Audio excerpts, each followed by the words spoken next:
So I am Alexander Nicely from right here in Nashville, operating a nonprofit here locally, but we'll talk about that. To connect me and Jarrod, I have always needed some sort of physical activity. I have cerebral palsy, specifically spastic diplegic cerebral palsy, so it only affects my legs, and I have a virtually pretty mild case, but I walk a little different. Been in PT my whole life. My mom made sure I was in PT early on, and I just need to remain active in order to stay mobile and stay independent. So come 2017, I was real big into fitness, specifically powerlifting, and gotten a little overweight because when you're in a sport that requires you to be very strong, you're just going to get very heavy. So I found myself very strong but very not mobile. I was having a hard time walking anything longer than 100 yards.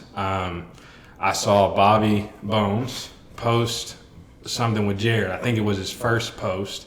And Bobby was boxing at Title Boxing with Jarrod. They were doing mitts, and I was looking for something different as far as fitness is concerned. So I said, well, Bobby Bones can go to Title. I'll go to Title too.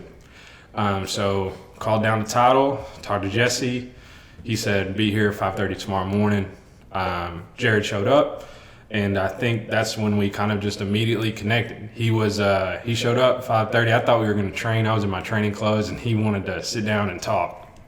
So we began talking, and I explained, the situation, trying to lose a little weight. I was around, 210? I was heavy. You might have been a little heavier. I was breathing hard. Yeah. It was a lot of heavy breathing. I was about 210. And we sat down, and, he said, this is what we're going to do, or this is what we could do. This is from Jarrod's perspective. He said, I would recommend we do twice a week. And, if you're down, let's get to work. And I said, I'm with it. And I said, I don't know if you noticed, but I have cerebral palsy. I walk a little different. How do you think that's going to play out? And I remember specifically you said, you don't have to say that. Like you said, you don't have to worry about that. You're going to be treated like everyone else when you come here and you work with me, and that's it. And that was literally it. It was very, very black and white. We were going to work together, and there was not going to be any accommodations or anything like that. And I'm an arrogant 27-year-old who'd been involved in fitness for a while. I said earlier that I started a nonprofit. So I started a nonprofit in 2014 that revolved around fitness, and we use fitness to help people with disabilities. So I thought I knew everything. And I was like, this personal trainer at this boxing gym at 5:30 in the morning, he says, he's going to get me right. We'll see. I was kind of apprehensive. And then started working together from there. But what was your, first impression? My first impression, because when you came in, first off, you could tell the truth. I was late. You were late. I was stressed out, bro. I was stressed out. I had the kid. Dude, I was stressed. Right. You only have one kid. I only had one kid. Still stressed. You know what I'm saying? But when you first came in, because you came in a wheelchair. I said, I can't do this. Yeah. I was like, I didn't know what to do. I didn't have any experience. I just knew that the only thing I could do was just ask God to guide me. But when you started talking, I could tell you were apprehensive because you didn't know if I knew anything. How everybody is. Everybody knows everything. Yeah, especially in fitness. Everybody knows everything. Everybody knows everything. Yeah. That guy's got some biceps. He must be good. Yeah. You know what I'm saying? Yeah. So, but I knew that I didn't know. And I think when we went in the office the first time, I told you, I was like, I'm going to treat you like everybody else. I don't really care about cerebral palsy. But I did. The first thing I did was when you left was start researching it. Dude, I was terrified. Yeah. I was terrified. The two biggest things that I looked up was about mobility and flexibility. Those were two components that people with cerebral palsy lacked. Flexibility specifically because cerebral palsy is a neurological injury. So there's damage when you come out of the birth canal to your brain. So it's essentially a brain injury. So then your brain doesn't send strong enough signals to the affected limbs, in my case, my legs. So the legs are just very tight. Yeah. There's literally no flexibility. I think the next time we worked out, we stretched abductors and adductors, which pull the legs apart, essentially, if you want to visualize it. And I think we did, 40 degrees? It was nothing. I mean, yes. You couldn't have gotten a notebook in between my legs. Yeah. It was not, but that was the biggest challenge. What did you think once you left? Like, did you think, oh, this is gonna be it, or No, so like to be real, so when I left, I'd never been to a boutique gym like that. You know, like I'd always been to boutique? We boutique. Boutique, moving it up in the world. We boutique. So I'd never been to like a fancier gym, a boutique gym that was catered towards one sport. And Title is a nicer gym, and I thought, man, like when I left, I thought I didn't know if this is for me. You know what I'm saying? But then the next day, I sent you a DM and I was like, hey man, I'm still thinking about it. And immediately after I sent the DM, you hit me up. You hit me on the phone and you said, hey man, I prayed about it and I talked to my wife, and being, not that I'm perfect, but, you know, trying to listen to God always, you know, you don't always hear a personal trainer call you and say, hey man, I prayed about it. I think you should come in. You know what I mean? And I said, so when you told me that, when you said you prayed about it, I was like, all right, well, you probably need to go. You know what I mean? So that was it, man. After that, you know, we get set up twice a week, early in the morning, man. It was early. Golly. God, it was early. Yeah, it was terrible. It was early. Laura was pregnant. Laura, your wife, she's pregnant, Yeah. like very pregnant. You know what I Yeah, mean? she's- Having contractions at home. You know what I mean? And it was early on, and 5:30 in the morning, and we just started working. And that first workout, you came in, immediately we did abs, which I wasn't expecting. We did abs, I think that whole 30 minutes, and I was sweating buckets. We did abs and sit to stands, literally sitting off a bench. I remember like standing from a seated position, and I remember you picked me up. You know what I mean? It was literally like I could come about halfway, and you pushed me the rest of the way. But what struck me in that was that you don't really see physical personal trainers, people in the fitness industry, work on modalities anymore as far as like manual pushing the body. Yeah. Everything is machine based. Everything is what's a trend. Everything is, you know, based on music or whatever. When with you, it was just like, it was literally just physical manual stretching. You know what I'm saying? And I had seen that when I was a kid, but that, like, as sort of a standard practice, had been phased out because not everyone in the medical industry is scared of hurting people with cerebral palsy. But I think the freedom that we had in a gym, and you always joke, you know, when you would push me hard, you'd say, well, you signed a waiver. You know what I'm saying? Because when you come to Title, just like any gym, you sign a waiver. So we kind of used it as a joke, like we're going to go as hard as we can. But when I saw you using like manual stretching and physical and just moving my body for me, I thought, well, this guy is like what I used to see. And I think we're really going to get somewhere. And I think the momentum just picked up from there. Yeah. I mean, talk about what a session would be like in the back with us doing PNF and stretching. What would it be like? And how were people around us acting? Dude, it was crazy. So from the first time we got together, you know, even at 5:30 in the morning, the 6 o'clock class would come in and people would stare at us. Like literally people would come to 6 o'clock class, put in their wraps on, and there would be 25 people in that class, and they would all be looking at us in the back. You know what I'm saying? And I don't really like to garner attention, and neither does Jarrod. So it was one of those things where it kind of became uncomfortable. Like you would even text me and say, like, there's going to be a lot of people here today. Like, do you want to come? Do you want to come later? You know what I'm saying? And we would come, and people would come. I don't know if you remember this, but people would come to us after our sessions and be like, I cried. You're such a hard worker. And we would always tell them, like, we don't know what we're doing. Yeah. Like, we don't know what the hell is going on. We don't know what we're doing. But why would they cry and be inspired? Because what was going on, bro? Like, what was going on? Sorry, stuff was changing, man. Stuff was changing. I was getting better. Like, so started at 210. We would come in every day and we would walk for 10 minutes. And I remember, you know, walking on that treadmill, full incline, weight vest on, just to get me get the weight off, man, because we had to get the weight off in order to become flexible.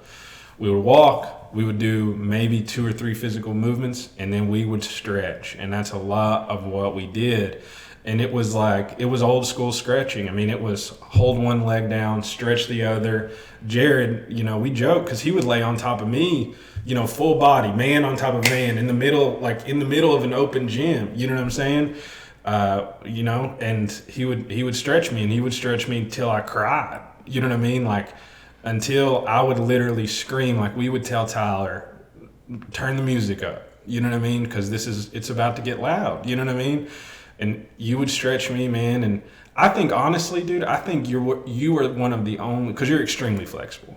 So I think you were one of the only people that could have done that by themselves to begin with. You know what I'm saying? You see that? Dude, still almost hurt my right side. Yeah, go ahead. But you were one of the only people that I think was flexible enough to do something like that, because you got to hold down one leg while stretching the other, and it was crazy, man. Like, stuff was changing. Like, I think we started to see the weight come off. We started stretching. And then as we kind of continued to stretch and saw flexibility get better, we started to work on kind of the deadlift, because I had mentioned to you, like, it'd be cool to deadlift. Yeah. And I had never deadlifted. Like, I used to deadlift against a wall for balance, but I didn't have enough balance to deadlift. So you said, okay, we're going to work on that. And we started doing RDLs. Man, I still hate RDLs. Started doing RDLs. But how did we do RDLs? Like, people don't realize, because with cerebral palsy, now what is it again? What is the type of cerebral palsy that you have? So I have spastic diplegic cerebral palsy. So it just affects my legs.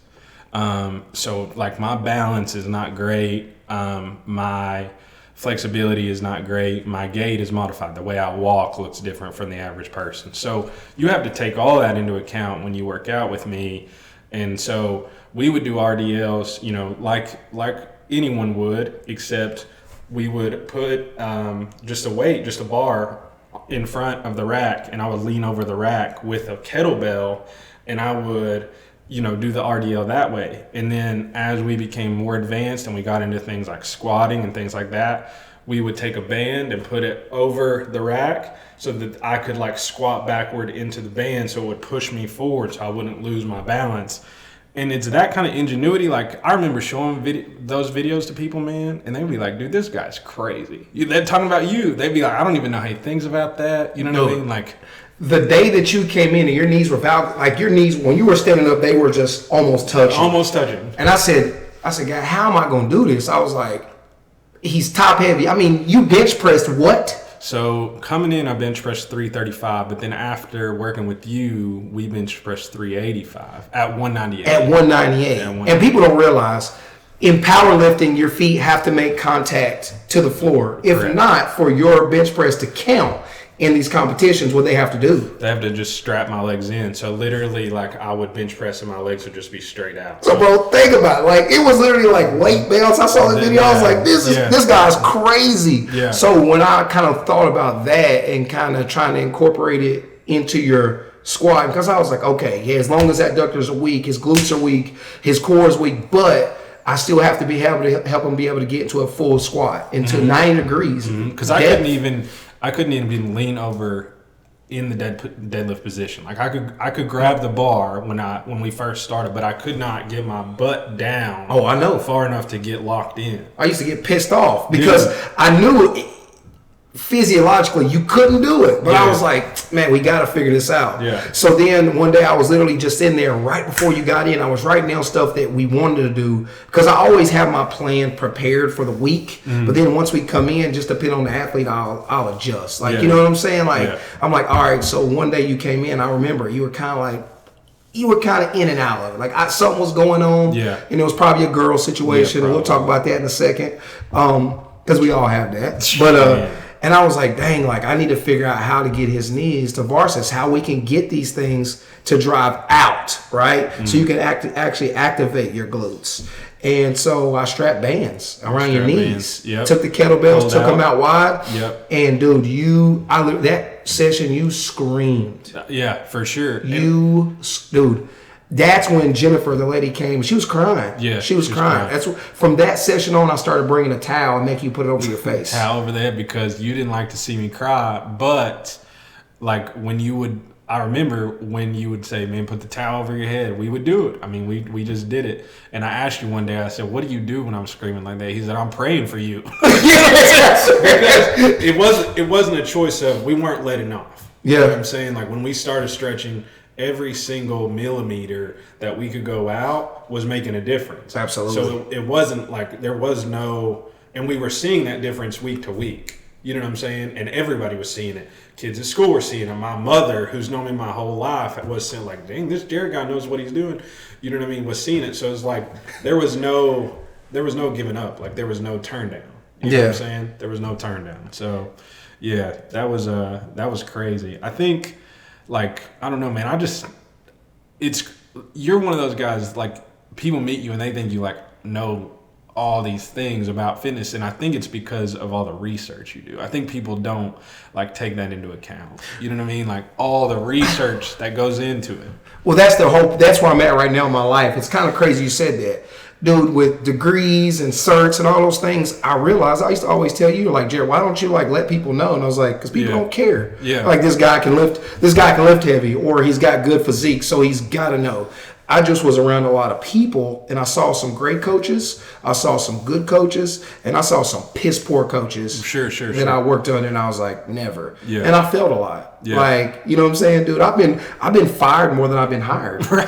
you know what I'm saying? Yeah. That's the name of this game, though. So I was kind of like, with you, I didn't know what to do. I just knew that if we stayed with it and I kind of read a little bit, researched a little bit, kind of pushed myself outside of my comfort zone, then we would grow. Yeah. And because you came in there and allowed us to do that, dude, we started growing and expanding. Everything got different. Like, bro, you saw, dude, you with us, it started coming to where you were just, and we'll go into talking about your girl situation. You know what I'm saying? Like, regardless, people will say, it's funny because they'll say cerebral palsy, they'll think, well, you don't have a life. Yeah.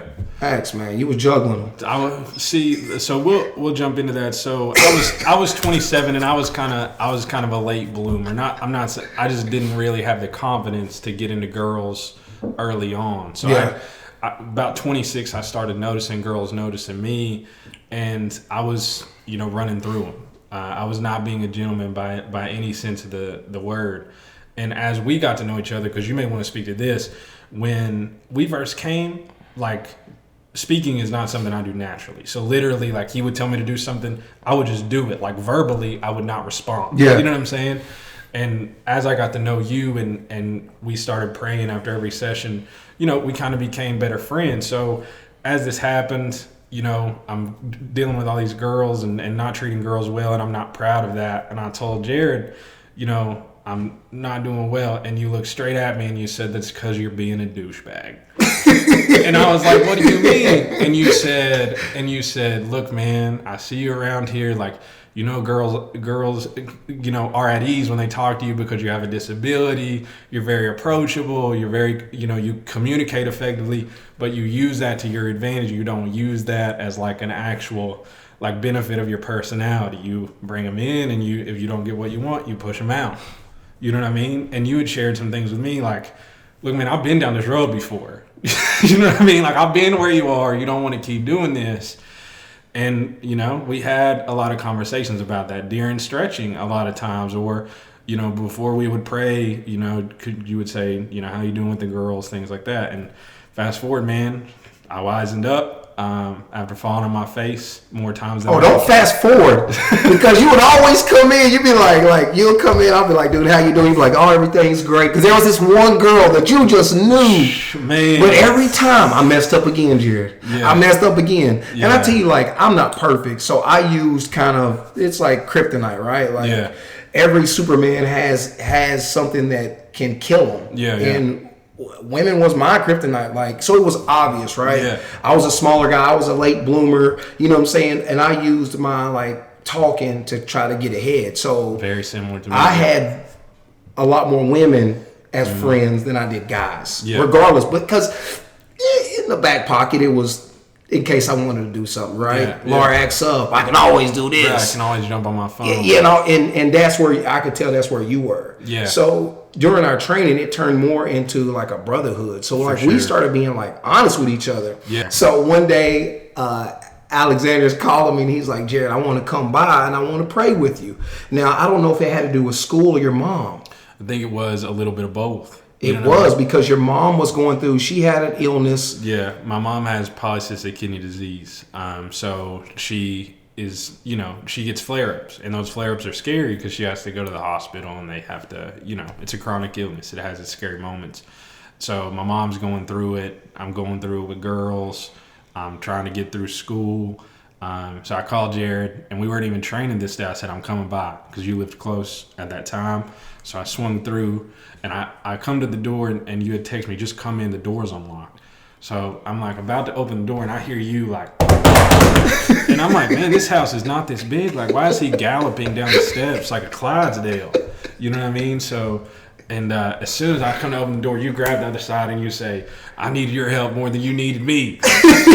He's back with the steps. I'm back with the steps. And I'm thinking like someone is like, we've got a serious problem. You know what I mean? And so he like comes to the hallway and there's two doors. The bathroom is on the left. The kids' room is on the right. And he throws the door open to the kids' room and there is poop everywhere. So if you can imagine a room where there's two baby beds on each side, there's poop literally scattered across. It's like he picked up a 2-year-old child while she was pooping and spun her around. You know what I mean? There's poop everywhere. So I have younger siblings. I know the drill. So I'm looking for the baby wipes. I'm looking for a towel. And Jarrod's like, hey, you go watch the babies, because the babies were in the bathtub. And I don't know the rules of babies and bathtubs and all that. So I'm like, no, man, you go watch the babies. Like, so here we go, man, cleaning up poop. There was poop everywhere, in the carpet, on like both baby beds. I can't imagine how so much poop came out of such a little body. I'm like, this is nuts. I thought you pooped in there. Jesus, dude. Like, but that was the whole thing. So you came over to talk about school. You came over to talk about like your mom and pray, but you ended up helping me. I don't know if you remember this, but we were leaving church. We used to both go to Cross Point. You would go to the early service. I would go to the late service. You hit me up. You said, come over after church. I said, all right. So I swing through. Again, not a training day. I said, man, what's going on? You know, I thought we were just going to hang out or whatever. And you said, hey, let's go for a ride. You were like, hey, Laura's pregnant. You know what I mean? Like, you came home the night before. Laura hit you with a pregnancy test. To set this up, you guys are living in about a 1,200 square foot townhome in West Nashville. 3 bedrooms. You already have 2 kids. You know what I mean? Leilani's what, a year and a half old? Yeah. Like, not old. You know what I'm saying? And like, you're like, hey, Laura's pregnant.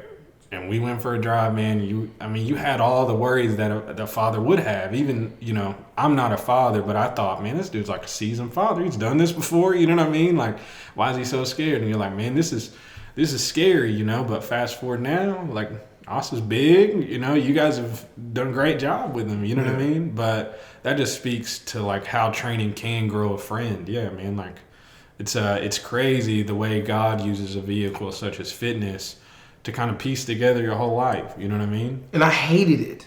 Dude, when I say I hated fitness, like I grew up in front of a class. My dad was a martial artist who had a dojo, who trained people since I remember being in front of a class since I was 4. Yeah. So I always thought I will never go back to that. Like I'll never end up back to that. But then when I met you, it was like, I really wanted you to grow. Like I wanted you to get better. Like, I've always wanted it. When I was in the college ranks, I wanted these kids, not just to make it to the NFL, but be able to make it for their families, for them. Yeah.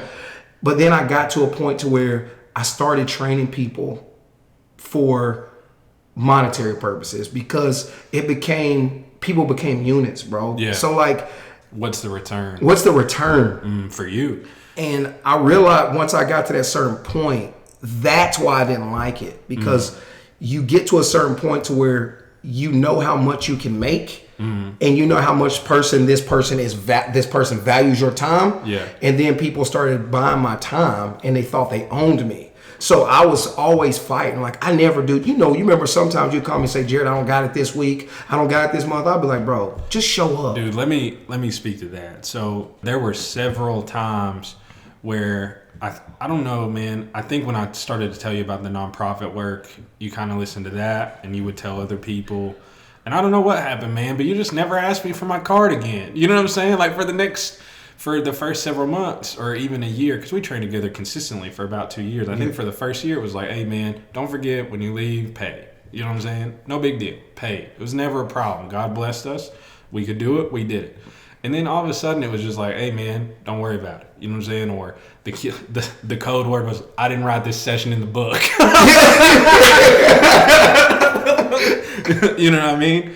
And I think it's hard for you because you do want everyone to do so well.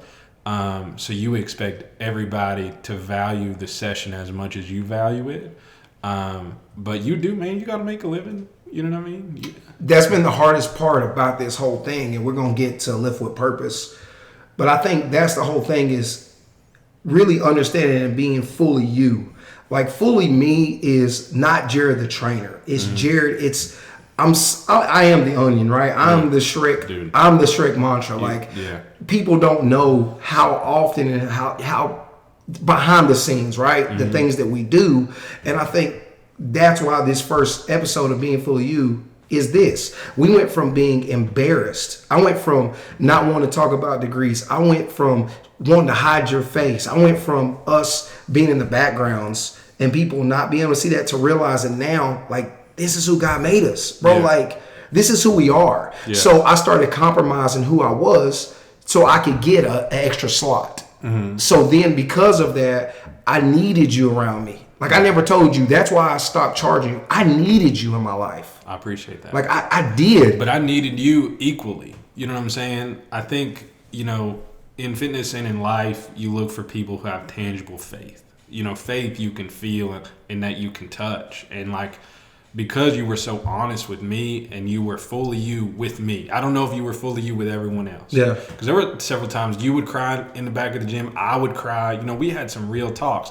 But because you were fully you with me, like, I think that's what grew my faith. You know what I'm saying? Because this dude told me, he's like, man, I've been where you are. You know what I mean? I've ran through girls. I've had injuries. I've, been scared. You know what I mean? And you, dude, you told me, you're like, you were that example of tangible faith. I said, this guy, if this is what faith is, this is how I want to be. You know what I mean? And I still quote you to this day. Like, if someone brings up, like, I feel the Spirit of God in here, I always say, someone told me once, where two or more gather, there I am. And I learned that from you, man. You know what I'm saying? It's hard because in an industry where you see so many different religions and so there's just socioeconomic divides, like so many things. When you push the word God or you push the word Jesus in a place where it is to bring money, you start to realize that certain people are against that. And they don't want to hear that. So I went from praying with all my clients to start praying for my clients. And I felt a shift. Yeah. Like, I showed you that prayer list that I had a dream about and I just started making. And everyone I came across, right? But then I started realizing the more I prayed for people, the more struggle came. And I think that's the season we're in. It's like, Alexander Nicely, who you are to me, is not cerebral palsy. It doesn't define you. It just is a makeup of who you are. From where you went from, Jarrod, I don't know if I could be faithful, to where you're getting married, to where, Jarrod, I can't make it through school, to where, and quick story, freaking Alex was studying with a girl. He had 2 different tutors that were girls. And he was like, Jarrod, I just can't figure it out. Yeah, like it was some prayer. Yeah, like it was some prayer. I was like it was from the mountaintop. I'm like, bruh. I was like, is it a girl or a guy that's tutoring? You're like, it's a girl. I'm like, where are you studying at? You know what I'm saying? At the house. I'm like, bruh, you ain't the only one that's Netflix and chill or wrote a history book and chill. That's how I met my wife, was in history class. Man. You know what I'm saying? So I said, bro, change your freaking tutor. Yeah. You change it to a guy, very next semester you passed. So funny story about that. So I mean, I'm not an academic, so I struggled through undergrad. I took chemistry 3 times. Took it the second time in the summer, and I came to Jarrod and I said, hey man, I don't know if I want to do this anymore. Like, I failed this class. And he said, well, you need to get a girl or a guy tutor, like he just explained. That next January, I passed the class, got a B. Yeah, and I come to the gym, I'm happy as a clam. We weren't there to work out or nothing. I was like, hey, I'm about to go see my mom for the holidays. I'll see you after the first year. Hey, I passed that class. We are in the back of the gym. There's like 40 people in here. And I said, hey, pass that class. He shouted, you did. 3rd time's a charm, followed me all the way to the door. Hey, pass chemistry, 3rd time's a charm. And I'm like, Jesus. I'm trying to get like picked up. Dude. Now everyone knows it took me 3 times to pass a freshman level class. 3 times of charm, man. That was so funny.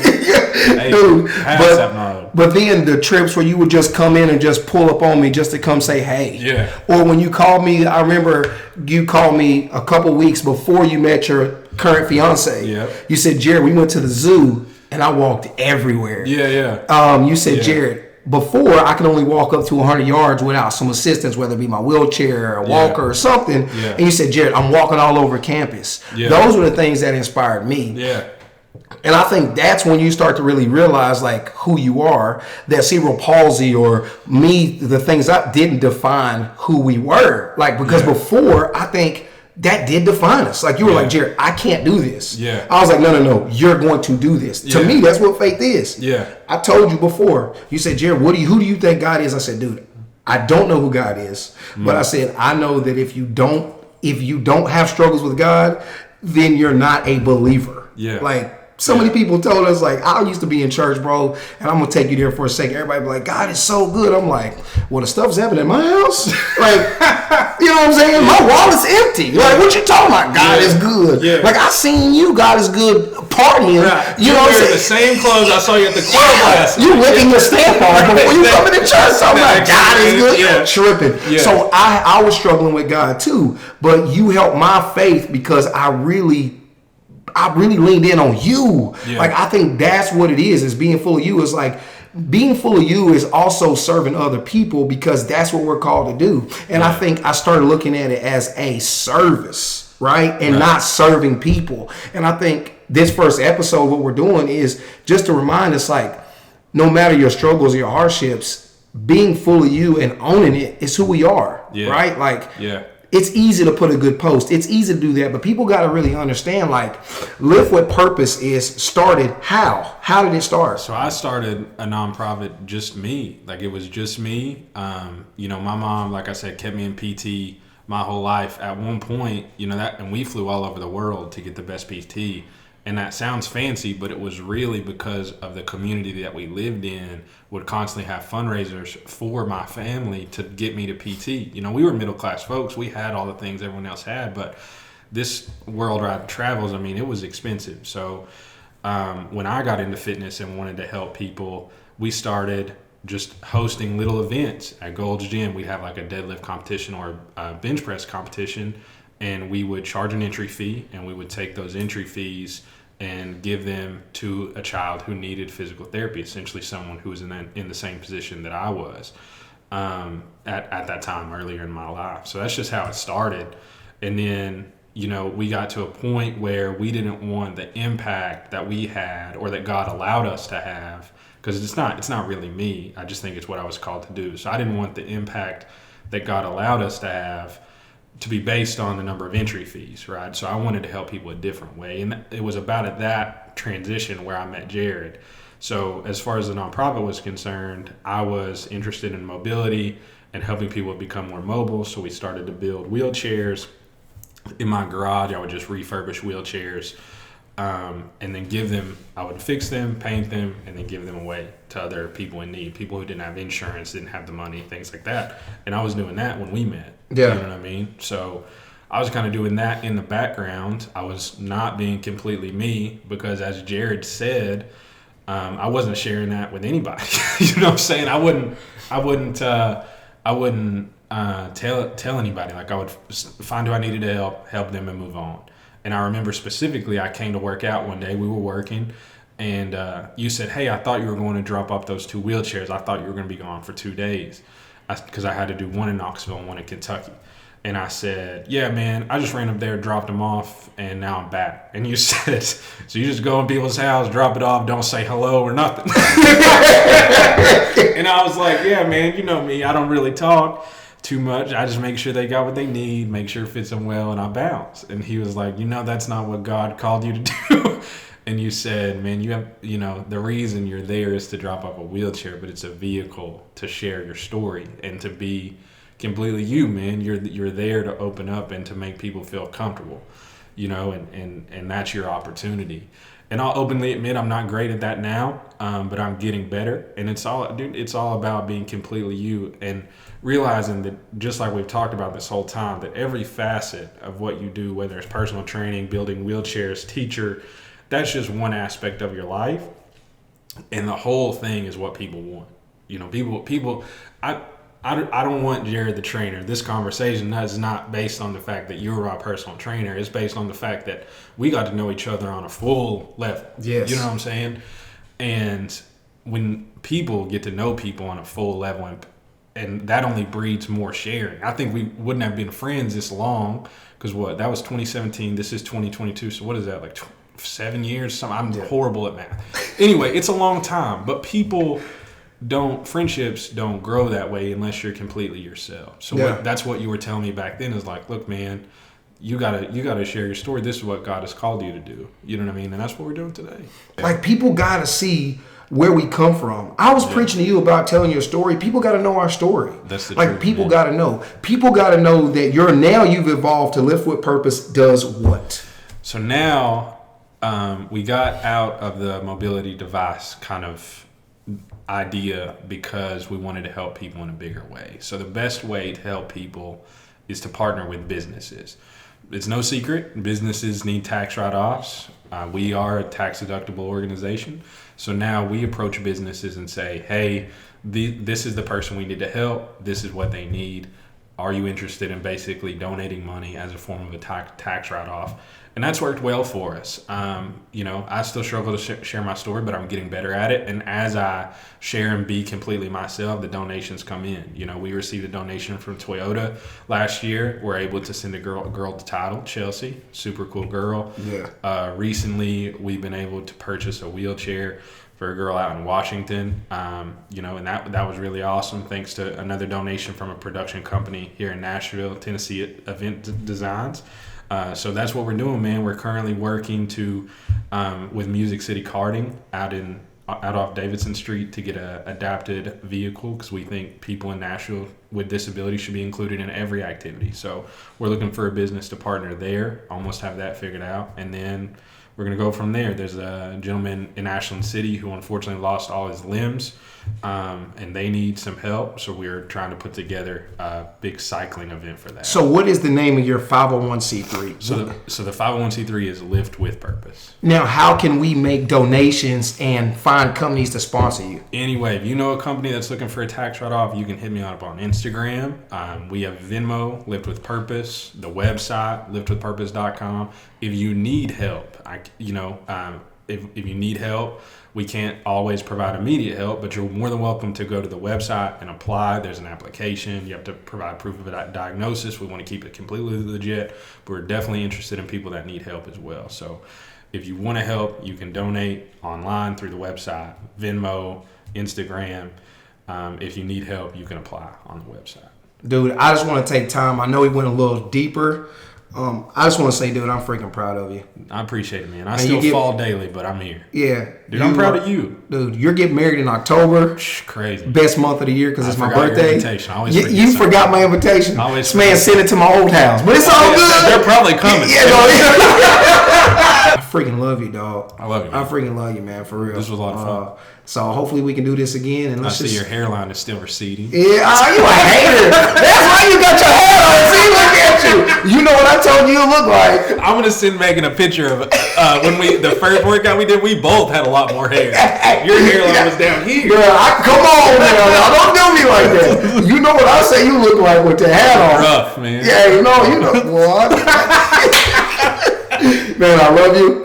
Man, let's get it. Yeah. For real, y'all go on Instagram, y'all go Venmo, Lift with Purpose. He has a 501c3. He is legitimate. Let's find companies. Let's find someone that's tugs on your heart. Don't just do it because it looks good, but let's do it because we got to find people that we want to support. And if you're looking for an organization that is small, all the proceeds that you donate to Lift with Purpose in any capacity go directly to the client. I still work a day job. This is not for me. You know what I mean?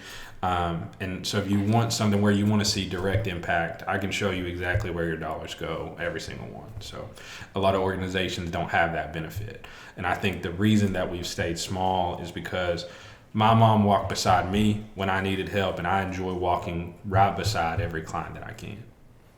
So my goal is to help you and walk beside you and live with purpose. Dude, I'm freaking proud of you. I'm excited. Man, I feel like it's going to be a good year. You know what I'm saying? Like this is, I think a year. This is the start, dude. This is day one, bro. I think a year from now we're going to be in a totally different place. Dude, this is day one. Yeah. So, dude, I'm thankful for you. Let's figure out how to come back and do this again. Yeah, man. And we'll lock it down, man. But I'm proud of you, dude. Yeah, absolutely. All right, absolutely. God bless, bro. Thank you.